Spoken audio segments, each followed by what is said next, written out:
Welcome to Let's Talk About Beer. Today our guest is Chris Blauvelt, CEO of Launchgood. Assalamu alaikum, Chris. Thank you so much for joining us today. Walaikum salam. Thank you. I'm very excited to be here. Thank you Talk so about much. beards. How are you today? Good, good. So, can you start by telling us a little bit about yourself? Sure. So my name is Chris Blauvelt. I also have a nickname Abdur-Rahman because I became Muslim 16 years ago when I was 16, so about half my life. I grew up mostly in America on the East Coast, and I studied engineering, but didn't really enjoy that, so I became a teacher, then I became a filmmaker, and then I became an entrepreneur. And my main thing now is where I run a crowdfunding website called Launchgood, which helps Muslims raise money for really good causes across the world. MashaAllah, MashaAllah. So, my first question is, how long have you had your beard? I've had my beard. That's a good question. So I've never shaved before. When I became Muslim 16 years ago, I learned it was traditional for Muslim men to grow beards. Yeah. And so I just let my sideburns start to grow out. So at first people thought I was like a Hasidic Jew or something. And as I got older, you know, the chin strap beard started to grow in, and then it started to fill out. So, you know, I guess maybe 15 or 14 years I've had a beard, but it's only started really fill out the last, 5 years or so. Oh, yes. Okay. MashaAllah. And so basically your motivation was the religion, right? It was I'd say, motivation. religious is probably my primary motivation. Okay. So the next question is, did you have any issue when you started growing your beard, like itching and patching, or I didn't. I hear people have those issues, Yeah, a lot of people. I guess because I never had shaved before, it just all kind of came out naturally.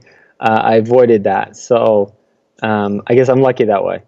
MashaAllah, that's good. And so, how did the people around you react to your new look when you start growing the beard? How did they react? It depends.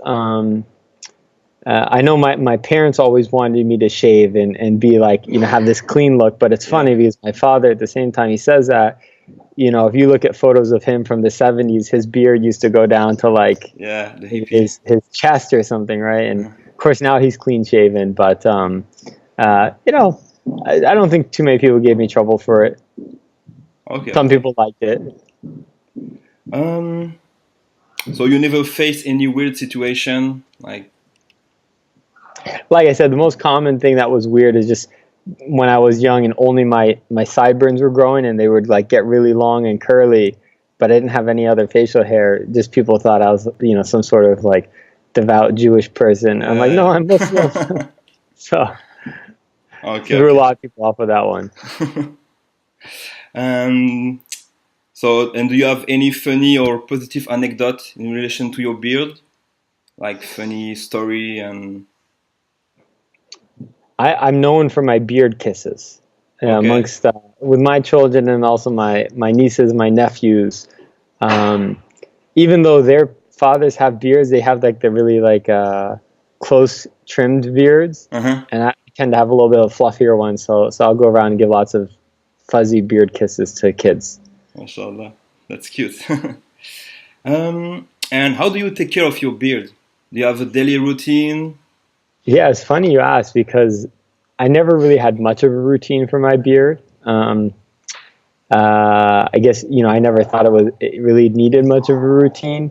And at some point, there was a beard balm out here in Detroit that I tried one point at a time, but had this really strong smell to it. So like after a while, I just couldn't use it anymore. And it's funny because I don't remember exactly how we connected. Maybe you can remind me.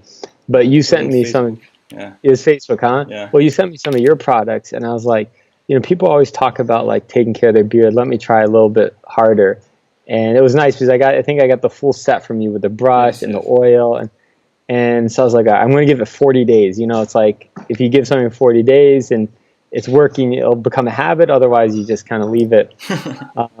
And I noticed like people started like complimenting me a lot on my beard. They're like, "Oh, wow, cool. Oh, like did you grow your beard out more?" Like. And I'm like, it's the same beard. I've had this beard like for years. But I think it was when I really started taking care of and pay attention to it, it kind of brought out the beauty of the beard, and people yeah, really, really respected that. And again, it was really funny because it was just like almost every couple of days I'd get a comment about my beard. I'm like, what's going on, you know? So thank you. You're welcome. I'm glad you like it. um, and do you go to the barber shop? Do you go to the barber, a specific barber? And yeah, that's a good question too. So mostly I used to trim my own beard, and then sometimes if I'd go to like an American barber, maybe they're not so used to beards, they wouldn't like. It was like I could just do a better job on my own. Okay, yeah. But then recently I've discovered this Iraqi barber in Dearborn, or Lebanese. I can't remember if it's Lebanese or Iraqi. He's really good. Oh yeah. And for like $20 you get a haircut and a shave and a beard trim, and it's like they're really good. So that's been my new thing is let the professionals cut my beard. You can mention him if you want. You can like provide his name and location if you want. Well, they're already so busy, so I don't want to send more business their way. But okay. What are they called? They're called. If I remember it, I'll bring it up before the interview's over.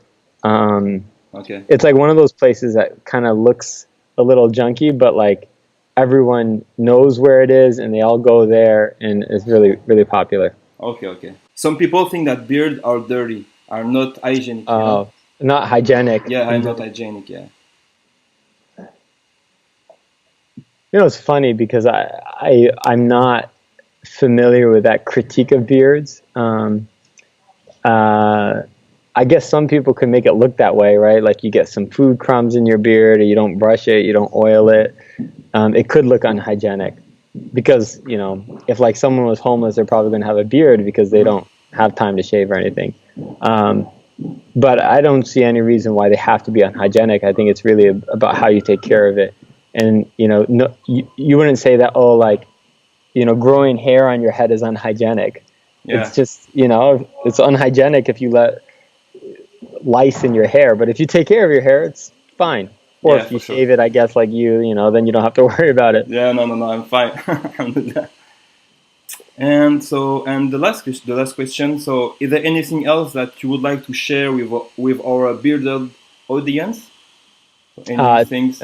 This is unsolicited, but I've tried a lot of different beard products, and I really enjoy Elegance beard, especially the balm. So I hope people, if they're checking this out and they're not yet customers, to give you a shot because it's good quality. It's like, and particularly the smell. I like the smell that's not too strong of a smell, but it does have a nice fragrance to it. So I think that's, and I remember the name of the place. It's Salon Jovial. So if everyone's ever in Dearborn, you want to try a really good haircut place, there's this one called Salon Jovial. They'll give you the best cut. Okay, thank you so much for taking the time for doing this interview. You. All right. Thank you so much, and take care, and see you soon, inshallah. All right, Assalamu alaikum. Assalamu alaikum.